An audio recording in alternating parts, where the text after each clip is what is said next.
जी निर्देशित करेंगे, जो रूट निर्देशित करेंगे, जैसे बताएंगे उस आज्ञा का पालन करना सभी से। जो पीछे खड़े हैं हजारों की तादाद में, वो भी आगे आ जाए।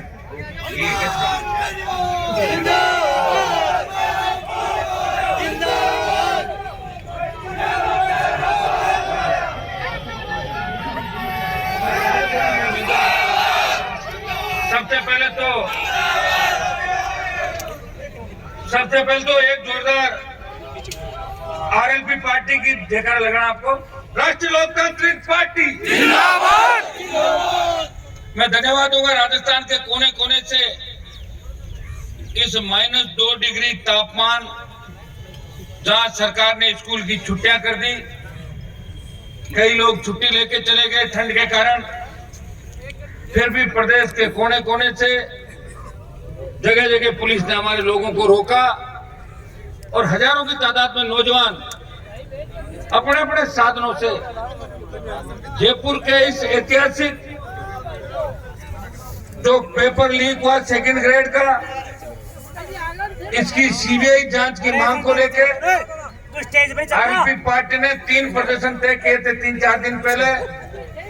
अल्प समय के अंदर 2 दिन के अंदर आप लोगों ने जो समर्थन दिया, मैं पार्टी के तीनों विधायकों सहित हमारे अग्रिम संगठन, युवा मोर्चा, महिला मोर्चा, अल्पसंख्यक मोर्चा और तमाम पदाधिकारियों और पार्टी के सारे जिला अध्यक्षों का, नौजवानों का, जो हमारे छोटे नेताओं का, प्रधानों का, म्यूनिसिपलिटी के चेयरमैन, 4-5 प्रधान और 1 चेयरमैन सहित तमाम जो हमारी छोटी बहनें, बेटियां भी यहाँ पे आई है, महिला शक्ति भी आई है। मैं सबको धन्यवाद दूंगा और विशेष रूप से उन बच्चों को भी धन्यवाद जिनको कोई पद नहीं, जिनके पास, फिर भी वो हमेशा मेरी जिंदाबाद के नारे लगाते हुए पार्टी का गठन हुआ 18 में और 2003 से लेकर 18 तक हर परिस्थिति में मेरे साथ रहे। कई लोग तो साथ रहते थे, रिटायर भी हो गए, जो आगे थे, हमारे पास आशीर्वाद रखते थे और सब लोगों ने हमेशा प्रयास किया। और जो राजस्थान के अंदर हुंकार भर के इस राजस्थान को जगाने का प्रयास अगर किसी ने किया, नई पार्टी बना के इस कांग्रेस और भारतीय जनता पार्टी के नेताओं की नींद हराम की, वे मुक्त, भ्रष्टाचार मुक्त राजस्थान की बात करी, कर्ज मुक्त किसान, टोल मुक्त राजस्थान, फ्री बिजली, बजरी माफिया पे शिकंजा, मजबूत लोकायुक्त, खेत के सिंचाई का पानी और किसानों को छोटे पट्टे देने की बात करके तो हुंकार के माध्यम से पार्टी बना के आज ये मंजिल और मुकाम आप सबके सहयोग और आशीर्वाद से मिली। 2 दिन के सूचना पे आप लोगों ने कमर कसी।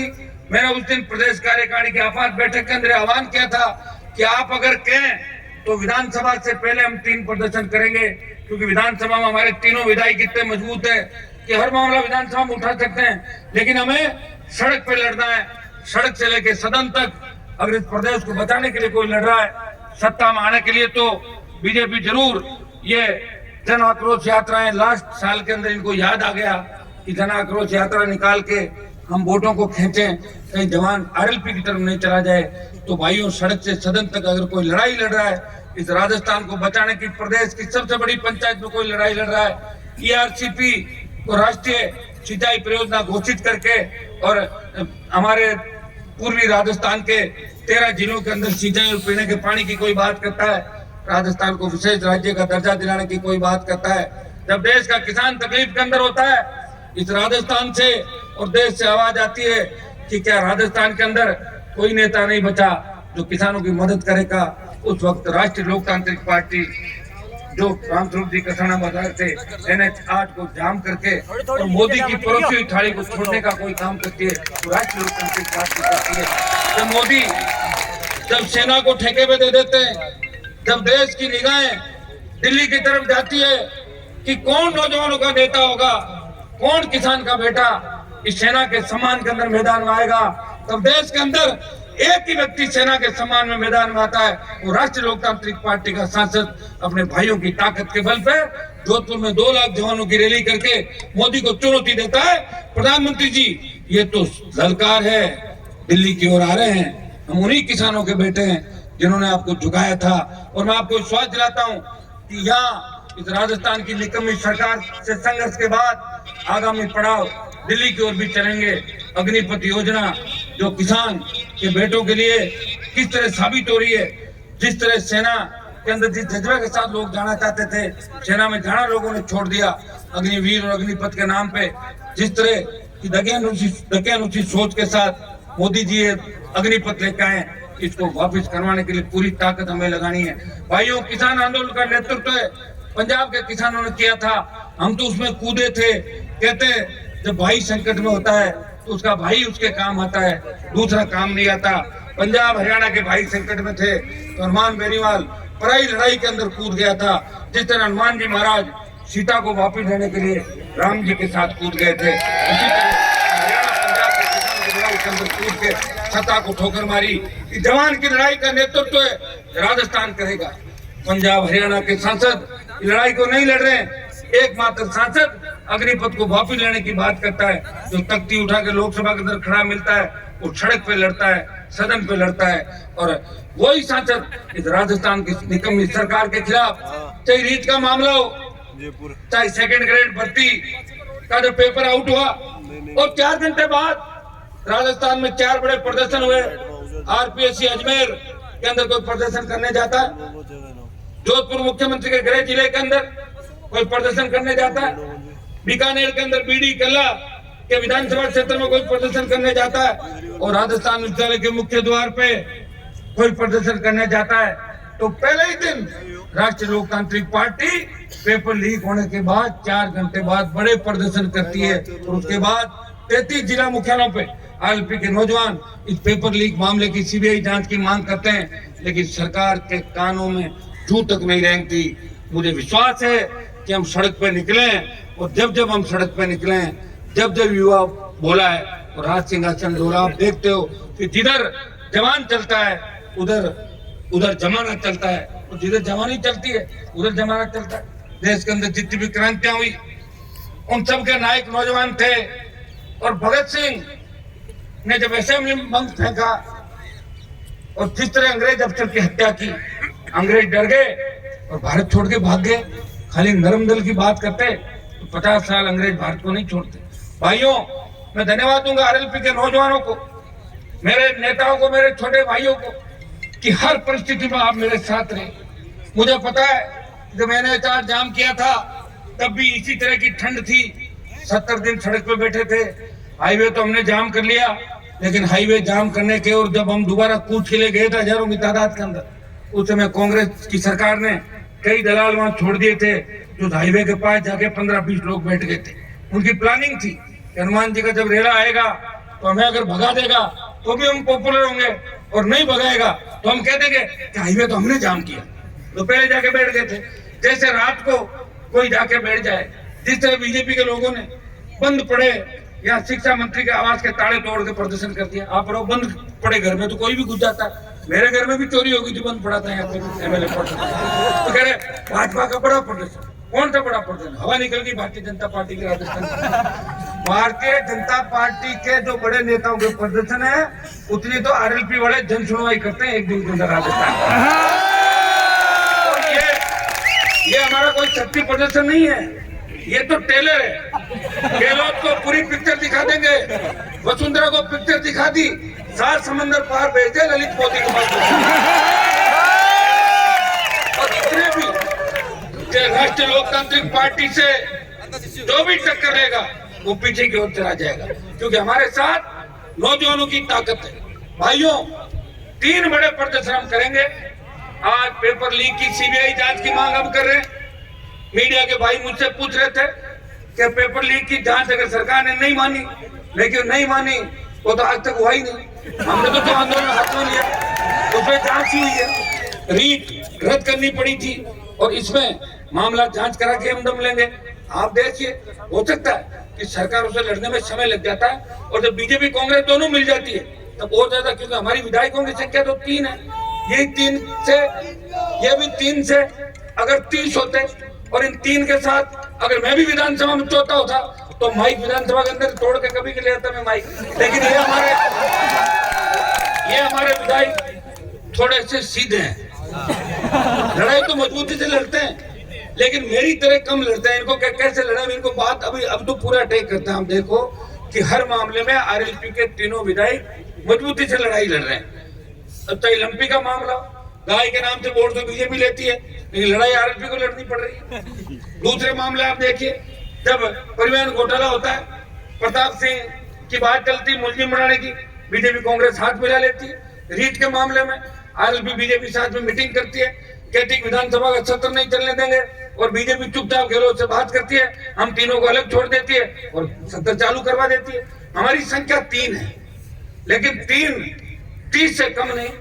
इनका करंट आपने देखा है कि हर मामले के अंदर मजबूती से अंदर बाहर धरने में बैठे हुए मिलते हैं। और 23 तारीख 24 तारीख जो सत्र चलेगा, राष्ट्रीय लोकतांत्रिक पार्टी के विधायक उन तमाम मुद्दों को लेकर लड़ाई लड़ेंगे। या मेरे ओबीसी के कई भाई जो ओबीसी विसंगति को लेकर आंदोलन कर रहे थे, ओबीसी विसंगति को लेकर सरकार ने जो समझौता किया उससे सरकार मुकर गई, कितनी भर्तियां निकल गई, लेकिन उसमें ओबीसी विसंगति का जो परिपत्र रद्द किया था उसके अनुसार ओबीसी के भाइयों को नौकरियां नहीं मिल रही है। मैं आपको विश्वास दिलाता हूँ इस मामले में मैं अब आपके साथ हूँ, आपको चिंता करने की आवश्यकता नहीं। पिछली बार भी विधानसभा के अंदर खींवसर एमएलए, गोपालगढ़ एमएलए ने मामला उठाया था और विसंगति सरकार ने दूर भी करी, लेकिन सरकार ओबीसी के भाइयों को धोखा देना चाहती है।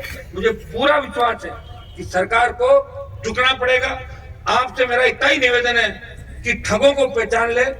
कई ठग होते हैं जो ठगी करने के लिए कभी कभार दिखते हैं और उसके बाद उनके मोबाइल बंद हो जाते हैं, वो भाग जाते हैं। कई ऐसे भी लोग हैं पूरे जीवन अशोक गहलोत का थैला उठाया और मेरे पर आरोप लगाते हैं कि हनुमान जी की पार्टी तो गहलोत की प्रायोजित है, कोई ये कहता है कि तुम मोदी की प्रायोजित है। आप ये बताएं कि मेरी पार्टी अगर गहलोत की प्रायोजित होती तो गहलोत के बेटे को किसने हराया जाके? तो मैंने तो हराया था। और मेरी पार्टी अगर मोदी की प्रायोजित होती तो मैं भी मंत्री बन जाता। वहां तो लोग मंत्री बनने के लिए कितने धक्के खा रहे हैं, आपने देखा होगा। लोग तो अमित शाह मोदी से मिलने के लिए 6-6 महीने से टाइम मांग रहे हैं, मैं तो छोड़ गया उनका साथ। तुम्हारे बीच मंत्री बनने का मेरा कोई है भी नहीं, 2003 में ही बन जाता।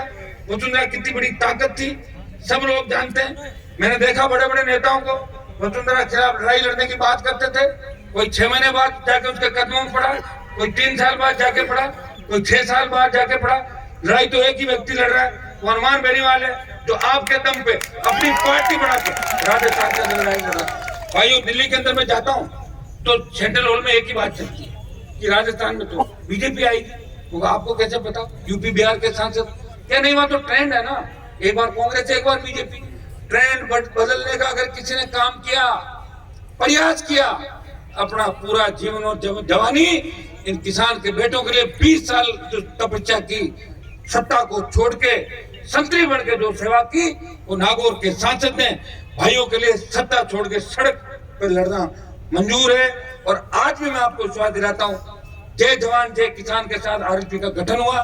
जब भी आपको मेरी आवश्यकता पड़ेगी, बिना पूछे आप मुझे टेलीफोन करेंगे, मिलेंगे तो मैं आपके साथ खड़ा मिलूंगा।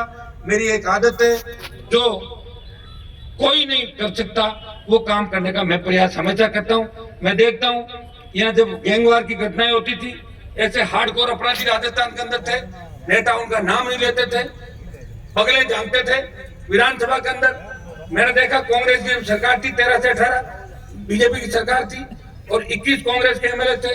बाद में बाई इलेक्शन में 3 जीते, 24 हुए। और वसुंधरा राजे जब विधानसभा के अंदर आती थी तो कांग्रेस वाले वसुंधरा के पैर छूने के लिए भागते थे, मैडम नमस्ते, मैडम नमस्ते, और कैसे हो कैसे हो, ये करते थे सारा काम। तो मैंने देखा है उस समय मीडिया कई साथी मुझे कहते थे कि हनुमान जी आप पे किसकी कृपा है, अकेले लड़ रहे हो। सरकार ने बहुत प्रयास किया, गहलोत ने भी किया, वसुंधरा ने किया, और अब दिल्ली की लड़ाई है भाइयों। लेकिन मेरे हिम्मत और हौसले को कोई परास्त नहीं कर सका। जब भी किसान का बेटा राजस्थान में तकलीफ में आया, जब भी किसान राजस्थान के अंदर तकलीफ में आया, जब भी भ्रष्टाचार इस राजस्थान के अंदर हुआ, पीड़ित चाहे थानागाजी की दलित युवती के रेप का मामला हो, हनुमान बेनीवाल दौसा में जाता है और रेलवे ट्रैक पे मुकदमे दर्ज होते हैं। आप देखिए इस राजस्थान का ऐसा कोई कोना नहीं जहां हमने लड़ाई नहीं लड़ी। लड़ाई किसके लिए लड़ी? आपके लिए लड़ी। और हमारा प्रयास है कि मजबूत लोकायुक्त राजस्थान के अंदर बने। अगर मजबूत लोकायुक्त राजस्थान में बन जाए तो एक लोकायुक्त में रिपोर्ट पढ़ रहा था जिसमें पिछले कई वर्षों में लोकायुक्त ने रिपोर्ट करी। किसको लोकायुक्त किसको रिपोर्ट करता है? सीएम को। और उसमें रिपोर्ट करी लोकायुक्त ने कि इसमें मुख्यमंत्री के खिलाफ एफआईआर दर्ज हुई। वो रिपोर्ट किसको करा है? मुख्यमंत्री। तो मुख्यमंत्री कभी अपने खिलाफ एफआईआर दर्ज करेगा क्या? वो लोकायुक्त अंडर में तो मुख्यमंत्री की है।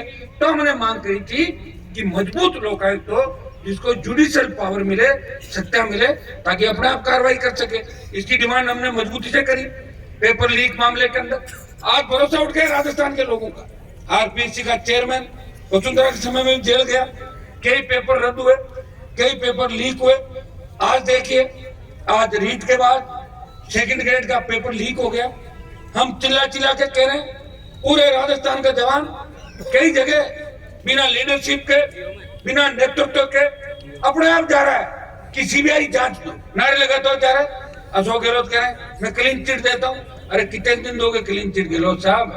कई लोगों ने क्लीन चिट दी, लेकिन बाद में वो जेलों के अंदर मिले थे। आप इसलिए क्लीन चिट दे रहे हो, जब महिपाल मदेरणा, मलखान और बाबूलाल नागर पे आरोप लगते हैं तो आप अपनी राजनीतिक खुंदस निकालने के लिए सीबीआई जांच देते हो और गिरफ्तार करके उनको जेलों में डालते हो। तब सीबीआई जांच की मांग नहीं उठी थी, आपने सीबीआई जांच कराई थी। आज हम मांग कर रहे हैं कि सीबीआई जांच कराओ, तब आप सीबीआई जांच नहीं करा रहे हो। आपको पता है कि जैसे ही सीबीआई जांच होगी, अमित ढाका जेल जाएगा, देवाराम तकलीफ में आएगा, झाड़ोली तकलीफ में आएगा, सुभाष गर्ग आएगा, कई मंत्री तकलीफ में आएंगे, कई विधायक तकलीफ के अंदर आएंगे। गहलोत साहब, आप तो सबको क्लीन चिट देते हो। महेश जोशी को क्लीन चिट दे दी आपने, जिसके बेटे पे गंभीर आरोप लगे। नावा के महेंद्र को क्लीन चिट दे दी। जोरीलाल मीणा का बेटा पकड़ा गया, आपने पहले ही क्लीन चिट दे दी थी। मलिंगा का एक्सरे देख के आप कह रहे थे कि इसमें 23 चोट का है, 2 ही चोट है। आप ये बताओ, मुख्यमंत्री डॉक्टर का धंधा करने लग गया क्या? जो एक्सरे देखा आपने। राजेंद्र विदुड़ी को क्लीन चिट दे दी देवा गुजर के मामले में। 1 दर्जन से ज्यादा नेताओं को, 1 दर्जन से ज्यादा अधिकारियों को आपने क्लीन चिट दे दी। इसलिए दे दी, और विधायकों को भी क्लीन चिट इसलिए दे रहे हो कि वो विधायक आपकी सरकार बचा रहे हैं। गहलोत दिल्ली के अंदर एक नेता को कह रहे थे, कांग्रेस के बड़े नेता को, कि मेरी मजबूरी है, मैं क्या करूं। ये सही है कि जब से मेरा बेटा राजनीति के अंदर आया है, बेटे को स्थापित करने में मैं तकलीफ के अंदर हूं और मैं धरतराज बढ़ गया। ये तो मानते भी, एक्सेप्ट भी करते इस बात को। लेकिन आप ये बताएं, अगर सरकार बचानी है तो मुझे काम करना होगा। सरकार बचानी है तो जिनको मंत्री नहीं बन पाया, उनके कुछ बच्चों को नौकरियां भी लगानी पड़ेगी, उनके रिश्तेदारों को नौकरियां लगानी पड़ेगी। तो पढ़ लिख के तो नौकरी लगा नहीं सकते, तो किसी न किसी के मैसेज कराते हैं, तू देखना 10 को सेट करना। वो चलता है, पेपर ले आता, 10-15 को सेट कर देता। ये धंधा राजस्थान के अंदर चल रहा है। भाइयों, इस गोरख धंधे को बंद कौन करेगा? आपको तेजाजी अवतार छोड़ लेंगे? आपको तेजाजी का अवतार लेंगे नहीं आपके बीच। अब कोई दूसरे लोग देवता नहीं आएंगे। हमें लड़ाई लड़नी है, और बीजेपी के भरोसे लड़ाई मत लड़ना। बीजेपी वाले कब कांग्रेस के साथ हो जाए, मैंने इनको अच्छी तरीके से देखा है। जब सरकार गिर रही थी अशोक गहलोत की, तब आरएलपी सरकार गिरना में थी और वसुंधरा ने 8 विधायक गहलोत की सरकार बचाने के लिए भेज दिए थे। ये तो पूरा राजस्थान जानता है इस बात को। इसलिए बीजेपी कांग्रेस का जो मिलाजुली का खेल है, हमें इसको खत्म करना है। कांग्रेस मुक्त राजस्थान, भाजपा मुक्त राजस्थान, जवानों का राजस्थान, किसानों का राजस्थान, ऐसा राजस्थान जब रात को 12 बजे भी हमारी बहन बेटियां सड़कों पे निकले, वो ऐसा महसूस करे कि मैं मेरे घर के आंगन के अंदर घूम रही हूँ। ऐसा बेमुक्त, भ्रष्टाचार मुक्त राजस्थान, जहाँ डिग्री से पहले रोजगार की गारंटी हो, जहाँ माताएं बहनों को उनके बच्चे जब स्कूल से नहीं आते तो इंतजार नहीं करना पड़े कि आधा घंटा लेट हो गया, वैन वाले को फोन करो, स्कूल में पता करो कि बच्चा घर क्यों नहीं पहुंचा। जिस अनजाने डर के अंदर ये राजस्थान सांस ले रहा है। हर भर्ती होने से पहले ही लोग कह देते हैं इसका पेपर तो आउट हो जाएगा, और आधे घंटे पहले व्हाट्सएप पे आ जाता है। ये कैसे गिरोह राजस्थान के अंदर पनप गया? कौन इस गिरोह को पनपा रहा है? एक नकल करके और पेपर आउट करके आदमी नौकरी लगता है, वो 40 साल राजस्थान को खोखला करता है। भाइयों, मैं तो आपको इतना विश्वास दिलाता हूँ कि आरएलपी पार्टी अगर सत्ता में आई, पेपर लीक की तो छोड़ो, पुरानी 20-25 साल की भी जांच कराएंगे, और फर्जी पेपरों से कोई बने हुए उन सबको बर्खास्त करके और अलग जेलें, इन नेताओं के लिए भी अलग जेल बनाएंगे, तमाम लोगों को निकालेंगे। एक आयोग बना के नए लोगों को कैसे मौका मिले, ये काम अगर कोई कर सकता है तो मजबूत सरकार कर सकती है। ये कांग्रेस बीजेपी नहीं कर सकती। इनका तो सरकार आपने देखिए 98 से लेके 2023 के अंदर किसकी सरकार रही? गहलोत रहे, 3 बार और 2 बार रही वसुंधरा राजे, 5 बार का कार्यकाल हो जाएगा 23 के अंदर पूरा। राजस्थान रसातल के अंदर चला गया, लोग मजाक उड़ाने लगे। सेंट्रल हॉल के अंदर लोग कहते हैं कि हनुमान जी, अगर पहले यूपी बिहार के अंदर हम पत्राचार के माध्यम से 10वीं 12वीं की डिग्री भी ले आते थे बाहर से, कैसे भी करके लोग ले आते थे, तो कहते हैं कि राजस्थान विद्यालय से कोई ग्रेजुएशन या पीजी की डिग्री मिल सकती है क्या, या किसी और प्राइवेट विद्यालय या बोर्ड की मार्कशीट चाहिए, व्यवस्था हो सकती है क्या? आप ये बताओ, कितना बड़ा बदनाम हो गया राजस्थान। हमें तो देखते लोग कहते हैं ये आ गए राजस्थान वाले, कल ही पेपर आउट हुआ, तो कहाँ जाए हम लोग बताओ? लोकसभा जाना छोड़ देंगे? जाना तो पड़ेगा भाई। और बीजेपी के लोग तो नहीं जो कह रहे हैं हम बात करेंगे मोदी से चाहिए, करेंगे तो के पीछे छुड़ा लेंगे। अब मैं किससे बात करूं बताओ?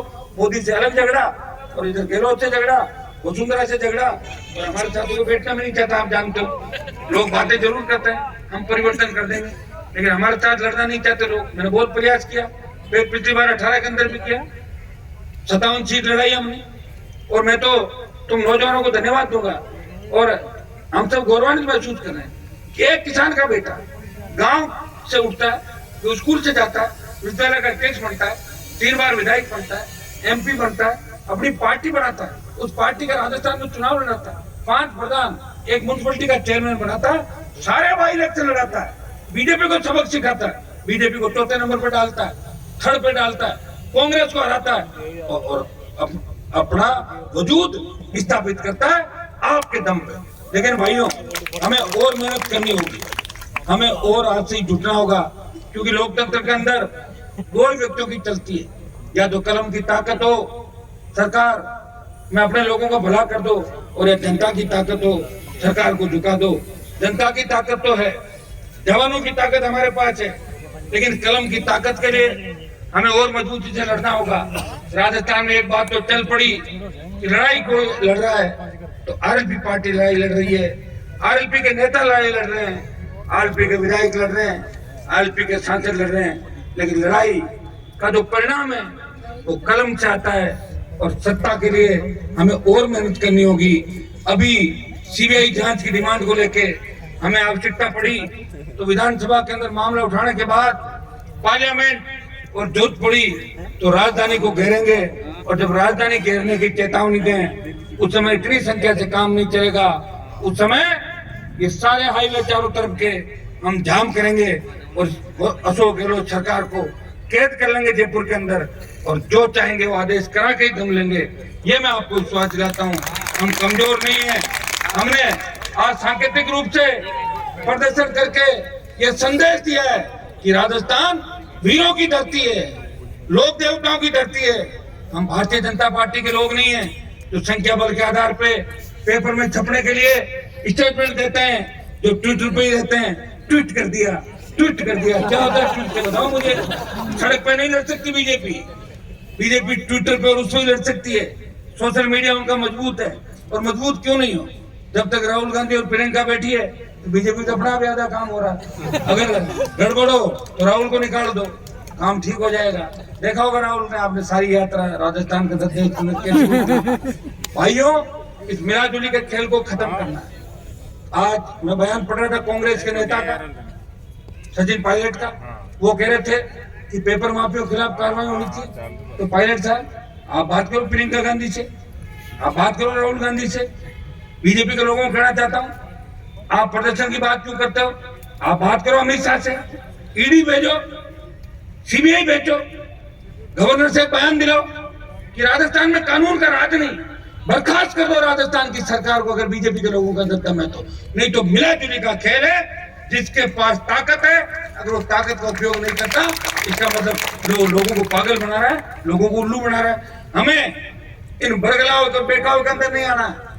आज सांकेतिक कार्यक्रम है, राजस्थान की सरकार कान खोल के सुन ले। 19 तारीख को बजरी माफिया को भी ठीक करेंगे, और 20 को इस राजस्थान की बिजली व्यवस्था को भी ठीक करेंगे। 23 से जो सत्र चलेगा सरकार को घेरेंगे, और स्टेट को घेरने के बाद दिल्ली की लड़ाई जो हमें लड़नी है नौजवानों, इसके लिए भी कमर कस लो। इस नौजवानों के आंदोलन का, अग्निपथ का खिलाफ आंदोलन का नेतृत्व है राजस्थान के जवानों को करना है। हरियाणा, पंजाब और यूपी का जवान आपके साथ साथ और आपके साथ चलेगा, आपके पीछे चलेगा, लेकिन राजस्थान का जवान इस मामले में अगुवाई करेगा। इतना ही विश्वास मैं आपको दिलाता हूँ। आप सब बड़ी संख्या के अंदर आए। जिस तरह सीएम के नजदीकी लोगों पे पेपर लीक के मामले में आरोप लगे, जिस तरह के अपराध राजस्थान में घटित हुए, जिस तरह बेरोजगार रोजगार के लिए किस तरह परेशान है, ये शहीद स्मारक जहाँ आज मैं आपको संबोधित कर रहा हूँ, मैं पहले भी कई बार आया। बच्चे अपनी वाजिब मांगों के लिए बड़े बड़े आंदोलन करते हैं। मैंने कई बच्चों को देखा, सीएचए का एक बड़ा आंदोलन चला था, नर्सिंग वालों का आंदोलन चला, जेलों में जेल कर्मी भूख हड़ताल कर रहे हैं अपनी छोटी छोटी मांगों के लिए। क्या पूरी सरकार हड़ताल पे चली गई? सरकार होटलों में गई थी, सरकार बाड़ों में चली गई थी, लेकिन किस तरह का हालात से लोगों को गुजरना पड़ा। आप संविदा पे नौकरियां लगा रहे हो और चुनावी घोषणा पत्र में ये बात करते हो कि हमारी सरकार आएगी, संविदा कर्मियों को नियमित कर देंगे। आप उनको झुंझुना पकड़ा देते हो, आप उनको लॉलीपॉप देते हो बच्चों को। किन परिस्थितियों के अंदर वो जयपुर में आंदोलन करते हैं? एक बच्चा जयपुर में रहता है तो उसका 1000 रुपए रोज का खर्चा आता है। जब वो आंदोलन करने के लिए जाता है 100 बच्चों को लेके, तो 1 लाख रुपए का आंदोलन का खर्चा लोग रोज बच्चों का आता है। कहां से बच्चा पैसा लाएगा? आप देखिए गहलोत साहब, आप कोई नौजवानों की बद्दुआ से, किसानों की बद्दुआ से आपकी सरकार तो गिरेगी ही गिरेगी, लेकिन आप बिल्कुल ही हादसे पे चले जाओगे। इसलिए समय रहते सुन लें, क्योंकि वसुंधरा का जो घमंड था वो भी राजस्थान के नौजवानों ने चूर कर दिया। कहाँ तो वसुंधरा जब निकलती थी तो सेल्फी की भीड़ लगती थी, और कहाँ वसुंधरा निकलती है लोग कहते हैं देख लो इसके साथ कहीं फोटो नहीं आ जाए, दिक्कत हो जाएगी। ये किसने किया? ये नौजवानों ने किया। बदलाव कौन करेगा? नौजवान करेगा। अभी तो हमें एक ही बदलाव करना है, हम मुख्यमंत्री के घर का घेराव करने के लिए मजबूती के साथ चल रहे हैं। हम आगे आगे चलेंगे, तुम पीछे पीछे चलोगे। मेरे से आगे जाने का प्रयास मत करना कोई। तुम्हें जब मेरे से आगे जाना होगा वो समय भी तुम्हें बताऊंगा कि आगे जाना। अभी तो मैं आगे आगे चल रहा हूँ, हमारे विधायक आगे चलेंगे, पदाधिकारी आगे चलेंगे, और तुम पीछे पीछे हमारे साथ कूच करोगे, नारे लगाते हुए इस निकम्मी कांग्रेस सरकार के खिलाफ, गहलोत के खिलाफ, वसुंधरा के खिलाफ। बेरोजगारों को रोजगार दे, सीबीआई जांच करे, पेपर लीक की सीबीआई जांच करे, नौकरियां निकले, 4 लाख खाली पद भरे जाएं, नौजवानों को रोजगार मिले। इन नारों के साथ हम सिविल लाइन की ओर कूच करें। बहुत बहुत आपको सबको धन्यवाद, सारी टीम को।